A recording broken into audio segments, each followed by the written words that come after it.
Hey guys, it's Khadija with ThisIsRnB-x-The, and today we are in for a treat. We are here with the Grammy-award-winning producers and directors, okay? The Avila Brothers. Hey, Welcome. what up, girl? Thank you for having Hey. us. Yes, yes, Yeah, yes, yes. I see you riding solo right now, but it's okay. We know that you guys are super, super busy, and we appreciate you taking time to talk to us and all of your adoring fans. So you guys must still be on a high, okay? From that man. Super Bowl halftime show. Come on, over 200 million views. Come on, Yeah, let's talk it, about it. it's pretty crazy. To your point, I am still on a high. Yes. Yeah. Every day it's just, it's almost like we're reliving it every day because we're constantly reminded by just updates and people reaching out and you know, I think what's most incredible is that when you're putting something like this together, you're hoping and you're wishing that the world is going to embrace it and love it. Um, and you know, we never thought it would. I mean, we had an idea it was a great show, but Yeah. I mean, as creatives, before you release your work into the universe, you have to be confident knowing that you put your best foot forward. So to see how the world has embraced it and what it's done, I mean, just mind blowing, mind blowing.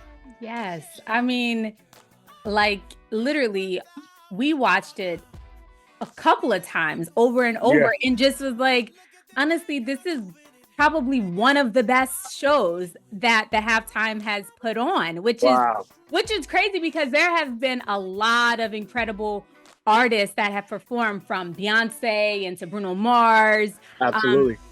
Michael Jackson, so many incredibles. And Usher's performance is like right up there, right at the Yeah. top. Yeah. And so, how do you pivot from such a high to now? Like, what's the transition? What are you guys working on now?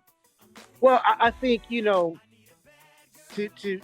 kind of what you were saying. I think you know Michael Jackson and Prince was the absolute target for us, right? Yes. And we walked away hoping that we could at least be in that conversation. Like that was our target. And so I think being able to kind of decompress now and look at everything, I think, the biggest thing for me and my brother, especially with being Latino, is to make sure we utilize not only this moment, but what it means for kids that look like me and my brother. Right. Because the box was never big enough for me and my brother. Two Mexicans out of a small town in California Yeah. probably should have been, you know, what society would tell us is that we probably should have been in a different musical lane, but that's not what my dad put in our DNA. And having soul music and R&B music in our house as kids, that's what inspired us. And I think, coming out of the Super Bowl, I think what's next for us is really putting a spotlight on these dreams that you harness as a kid, right? These goals that sound like a fairy tale, but they're not. And the commitment, like we've put our 10,000 hours in. We've been in music for 35 years, but those 35 years is what really prepared us for a moment like this Super Bowl. So I think, what's next for us, what's the next big thing is making sure that we're having these conversations and we're inspiring these kids, these boys and these girls to think big, think out of the box and Yeah. just go for it, but it requires work, Yes, yes, hard work and dedication hard work. and Yeah. consistency. That's Yeah. a hard piece. That is That a is. hard, critical piece Yeah. in being successful for sure. Yeah. For sure. Yeah. And it's not like those three elements that you just listed. I mean, it's not really talked about anymore, with social Right. media and the understanding of, you just arrive now. Like there's no story, there's no journey. It's like, no, there is a journey. Right. Anything substantial and timeless requires hard work, requires consistency. And, like Jay said, you just got to show up. You got to keep showing up. And so I think that's what we're sitting on right now is really just making sure we're not only just talking about the success of Super Bowl, but we're talking about what got us to that point. How do we inspire this next generation of musicians, songwriters, performers, right? Yeah. So that's key for us. Nice, nice, nice, nice. And let's just before, even talking about the Super Bowl, you guys were working with Usher with his Vegas residency. And Right. how did that come about? And once you guys are like, okay, we're doing this, how did that feel? I mean, I feel like that's already in itself is a high because it was getting Right. so much press and it was like one of the #1 shows out there, and he's about to go on tour now. So, let's just talk about that and the rest. Yeah. So I think that all spawned from us. We started working with Usher 20 years ago. We produced and wrote 7 songs on Confessions. And, Usher always wanted us to also be a part of the other piece of him, which was his performing side, live on stage. And so got a chance to play with him in 2009. He was doing a show at a casino in our hometown.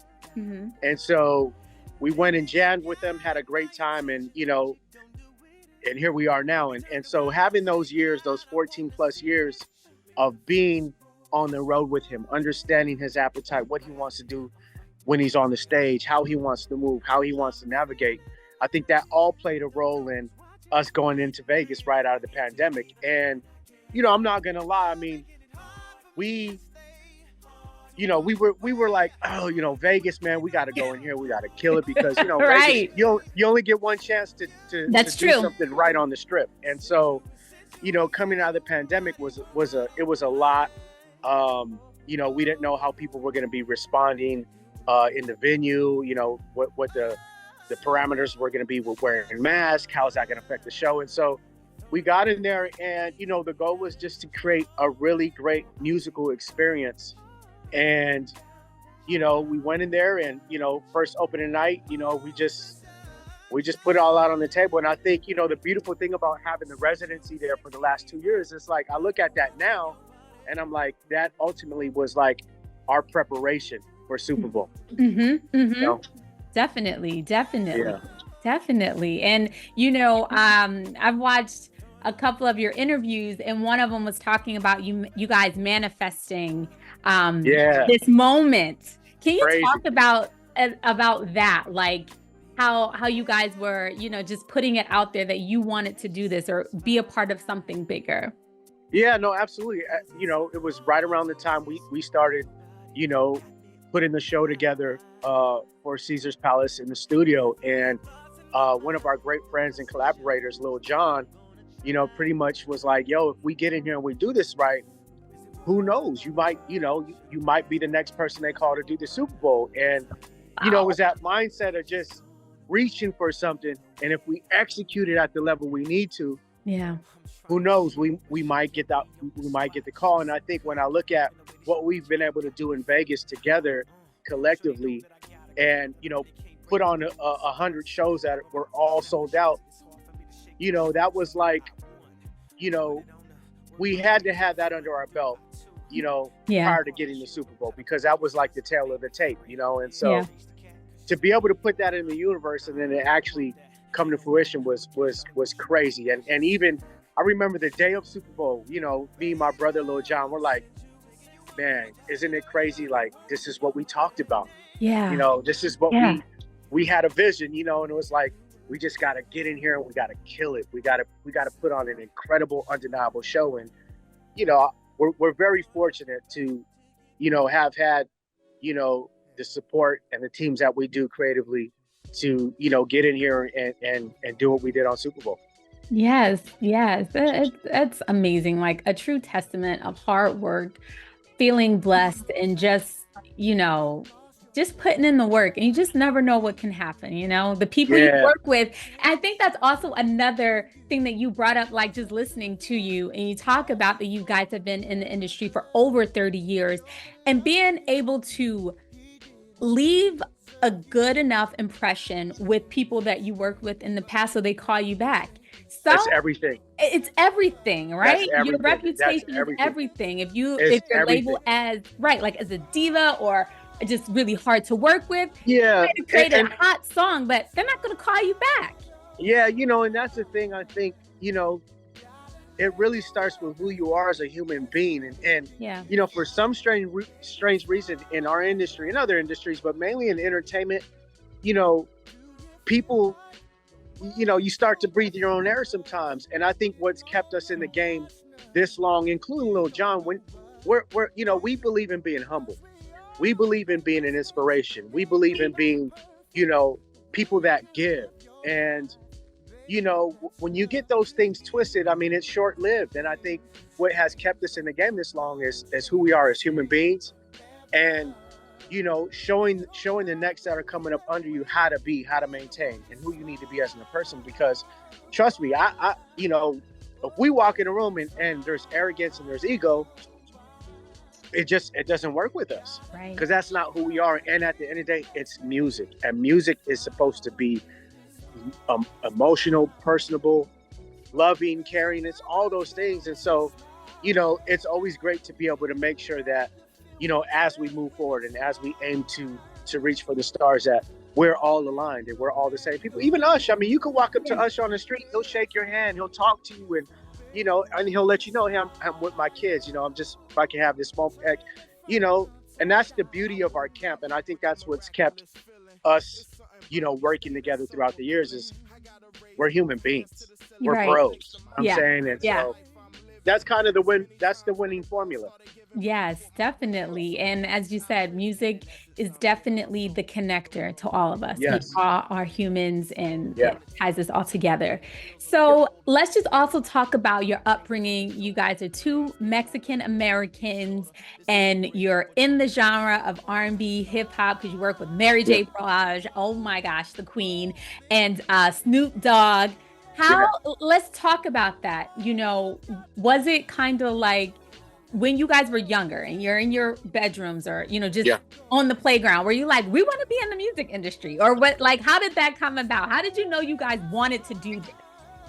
I'll tell you, it all started with our father. So our father was a musician, and he was a keyboard player, and they would rehearse at the house, and they would rehearse in the garage. And me and my brother's bedroom was literally right next to the garage, and they would rehearse in the evening. So we couldn't get any sleep while they're rehearsing. So my dad would say, hey, since you're going to be up, come in the garage and watch. And so I'm 5 years old, my brother's 6 years old. I'd go sit by the drummer, and my brother would go sit by the keyboard player. And that's where we really discovered our curiosity for, playing instruments. And shortly after that, my dad got me a drum set, got my brother a little box piano. And as kids, I mean, those became our toys. And so, we got to a point where we could start to play a little bit. And the beautiful thing is, since I was on drums and Bob was on keys, we could play together. And so that led to my dad sneaking us into his clubs that he would get up there and play during their break. And that's how we kind of got used to playing in front of people and kind of getting over the butterflies. And, that eventually led on to my brother becoming an artist at 13, getting a record deal. Then we both got signed to Jimmy Jam and Terry Lewis in 1991, and, had to learn a whole new way of making music. You're in the room with Jimmy Jam and Terry Lewis, the gods, right? Wow. So, that became college for us. On how to craft a song, how to write a song, musicianship, melody. And, Terry Lewis and Jimmy Jam have been a huge part of who we are as creatives. They're a huge part of our DNA, and we would have never met Usher without Terry Lewis. Right. And so thankfully, we've had a very inspiring journey where we've been able to stand on the shoulders of our heroes. And one thing that was beautiful with my pops was, this love for Black music. It was never about color. It was always about what feels good, and hearing Chaka Khan records in the house, Earth, Wind and Fire, the Doobie Brothers, and then I'm getting older and I start listening to Public Enemy, EPMD, all the hip hop, and it just became like a great melting pot of all this inspiration for me and my brother. And that's who we became, Yeah. Amazing. And I love also just hearing that your parents, in particular your dad, could see something in you guys enough to invest in you. And I think that's a very important lesson. Absolutely. For parents, right? To foster your child's curiosity. Absolutely. And that's something like we don't see much of anymore, where it always leads to great results, right? You look at Tiger Woods' dad, you look at Right. Venus and Serena's dad, you look at, there's something to be said Joe about Jackson. that old school pedigree of a bit of toughness, a bit of roughness, but cultivating a passion when you see it in your children. And, I'm extremely, thankful that our father was that for us. And I'll tell you, the best moment for me and my brother for Super Bowl was to look into the the seats and see our mom and dad, and just, I remember on the way up there, I got emotional because my mom and my dad rode with me to the stadium. And, I remember thanking God for allowing my parents to have enough minutes on the clock to see their two boys that they invested into, and to me, like, that was the payoff. Yes. That was the payoff, because I know the amount of work, the amount of belief it required for them to continue pouring into us. And you can't buy that, No. and there's a lot of creatives that don't have the luxury of somebody pushing them, right, and cultivating them and molding them. And so, we're super thankful. We owe a lot to our mom and dad for sure. Definitely. And I think that's the best. I don't think that can even get higher than that, right? You being able to show your parents all their hard work and, like you said, pouring into you and your brother, not even just like one, but both of you. Like, it both paid off, because it could have gone a different way, Yeah. Sometimes it doesn't always. And here's the icing on the cake. We are diehard Chief fans. Yes. So you guys really were in your element. Right. So it's like, my dad, I remember my dad say, son, if the man upstairs calls me home tomorrow, man, I can say I've seen it all, So, it was just, just a beautiful, like, icing on the cake for just our story, of being in music for 30 plus years. And, the letdowns of the industry, the people telling you, you should be doing something else, or you guys need to do this. And, just the will that it takes to stick to it, and here we are, Hey.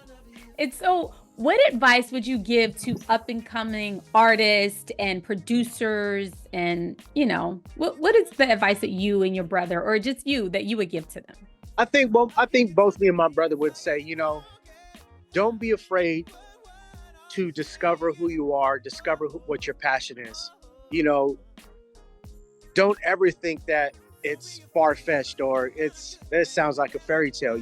As long as you find something you love, discover that, and give it 100%, you'd be surprised of what you can actually do when you commit to something that you love. And that's not just for creatives. That's people of all walks of life. Discovering what you love is who we are as human beings. We create, we make things with our hands. We have thoughts, we have ideas, we have concepts. And, everybody has a different story. But I think what means the most, being able to look back, is that I'm glad I took the time to find out and discover what I love, which is music. And I've given it my heart and soul. And it comes with a long road, comes with a lot of hard work, comes with a price. But as long as you love it and you're true to it, it'll work wonders for you. And music is a gift that God has given me and my brother. And every day we try to nurture it, protect it, love on it, appreciate it, and share it. And I think when you have those things in place and you live by principle, you can do some big things in life. So that's kind of like, that's been our formula. That's been our winning pedigree. So, Awesome. Do you think that maybe in the future you guys will maybe not necessarily open up a school, but some type of programming for kids? Because you were talking about, paying it forward and helping other Latinos or anyone of brown and anyone, Black, brown, whatever, just getting in the industry or just understanding or just testing it out. Like, do you think that you absolutely, something absolutely. Like that? Yes, me and my brother are extremely active in education. We're part of a program called Turnaround Arts that was created by Michelle Obama. And we oversee 13 schools in California. And, that entails us visiting the schools, sitting in the classroom with these kids, talking about creativity, talking about music, talking about their ideas. And so we're definitely on the front lines. We're in the trenches because they are the next generation of creatives. And it's important. We feel it's important for kids to understand what it means to have an imagination. Right. And so we're very proactive in that road. And me and my brother definitely want to put some type of experience, whether it's educational, whether it's music. We definitely want to put something in our hometown, Rialto, where kids can come to collaborate with one another, build together, share ideas. And so that's definitely in the works for us. Awesome. Amazing. Amazing. Can you also talk about any upcoming projects that Yes, you have? absolutely. Yep. So as of now, we're getting ready to work on the Lovers and Friends Festival for Usher. Awesome. Sure, we'll be doing some stuff for the tour that's coming up later in the year. But we're really excited about. We have a new hub, which is the Avila Brothers hub and Mike Smith hub in Nashville. We have a facility called Soundville, and we love Nashville. I think when we did the Billy Ray Cyrus and Snoop record, that kind of opened us up to a whole new road. And Nashville really resonates with us because that is the place where they truly respect the craft of music and musicianship and songwriting, and we love that. And we're using Soundville as a place where we can develop new talent. So we have a couple of artists that we're working on right now. We're working on EPs, and we just want to be able to kind of do what Berry Gordy did, which was develop and curate talent. And so we're really excited about that right now. That's awesome. So how can people stay in contact with you guys? Definitely on social media. So, IG and Twitter, that's Avila Brothers. Mine would be, IG would be _Avila. My brother's would be Avila. And that's how we kind of stay tapped in. So, that's kind of like the new form of communication for this generation. So that's where you can catch us. Perfect. Well, it's been an absolute pleasure getting to know you and hearing your story and all the amazing things that you guys are doing.